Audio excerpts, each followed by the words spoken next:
Vamos a Mali, luego que el presidente de ese país, Ibrahim Boubacar Keïta, anunció su renuncia en un mensaje transmitido por la televisión estatal de ese país, horas después de que él y el primer ministro fueran detenidos por soldados amotinados que abrieron fuego a las afueras de la residencia presidencial. Los hechos ocurrieron después de varios meses, la verdad, de manifestaciones para exigir que Keïta dejara el poder 3 años antes del final de lo que le corresponde para terminar su mandato. Por su parte, los militares esta mañana, que dieron un golpe de Estado en Mali, han presentado un Comité Nacional de Salvación Pública, como ellos lo llamaron, y anunciaron elecciones en un plazo razonable tras haber disuelto la Asamblea Nacional y haber, como yo les mencionaba, obligado al presidente a presentar su dimisión de manera inmediata. El vocero de este comité invitó a la sociedad civil y a las fuerzas políticas y sociales a unirse a ellos para crear juntos las condiciones de una transición política civil que conduzca a elecciones creíbles, pero no dio ningún plazo sobre la permanencia que va a tener este grupo de militares en el poder. Bien, y ahora nos vamos a Corea del Sur, luego que las autoridades de ese país detectaron más de 600 casos de coronavirus ligados a una iglesia dirigida por un crítico del presidente del país, por lo que comenzaron de esta manera esta mañana ya a restringir las reuniones en el área metropolitana de Seúl, obviamente por temor a que los contagios se descontrolen durante los próximos días. Las autoridades están revisando también los datos de localización proporcionados por operadores de telefonía móvil mientras tratan de rastrear a las miles de personas que participaron en una protesta antigubernamental el pasado sábado durante este fin de semana, que la verdad empeoró la propagación de este virus. Y el tema es que a esa marcha asistieron, y es lo que más llama la atención también por parte del gobierno, es que a esa marcha asistieron miembros de la iglesia Sarang Heil y su pastor, que es un ultraderechista, Jung Hwang-yung, quien está hospitalizado desde el lunes pasado tras dar positivo a este virus.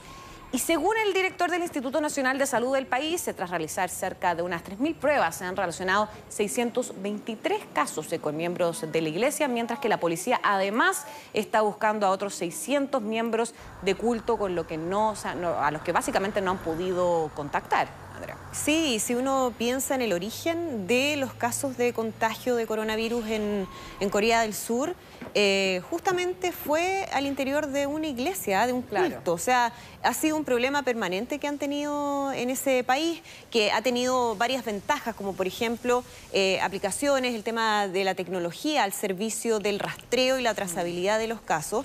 Pero después de un momento en que se consideró bastante exitoso el trabajo para contener la propagación, nuevamente están con dificultades importantes. Claro, tenemos ese contraste en Corea del Sur porque si bien las medidas que utilizó el gobierno fueron sumamente estrictas desde el día 1, de hecho, los primeros meses de esta pandemia, Corea del Sur era uno de los países que más era aplaudido internacionalmente. Exacto. Por su rápida reacción, el cierre de las fronteras, el control tanto en aplicaciones, los testeos rápidos, los drive-in también. Sin embargo, como tú bien mencionabas, ese grupo que fue inicialmente donde se originó uno de estos brotes, también son, podríamos decir, cultos que son opositores al gobierno. Entonces, de alguna manera hacen la resistencia no cumpliendo o no haciendo caso a las restricciones que precisamente implementa o dispone el gobierno.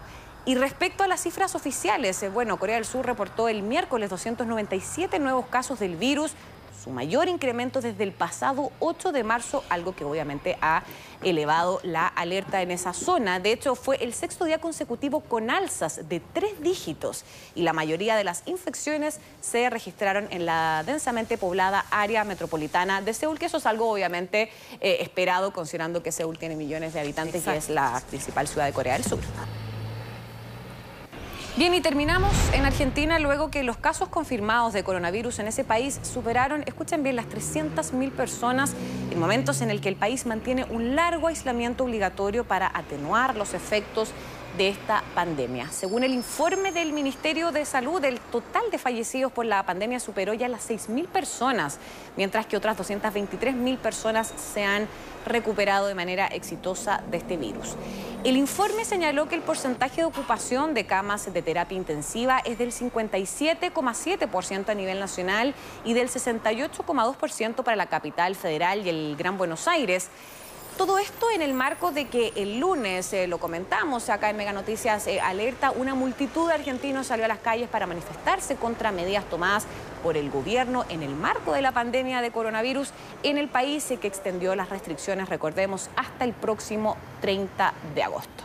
Perfecto. Vamos a ver qué pasa estos días, ¿no? En Argentina, que, como tú nos mencionas, Florencia, ha tenido un aumento significativo de casos y, bueno, la molestia de parte de la población que ya lleva demasiado tiempo en cuarentena. Aumentan los casos, pero no aumenta la cantidad de exámenes realizados. Exacto, el tema del testeo, ¿no? Y al final ahí uno tiene que ir viendo la positividad. Muchísimas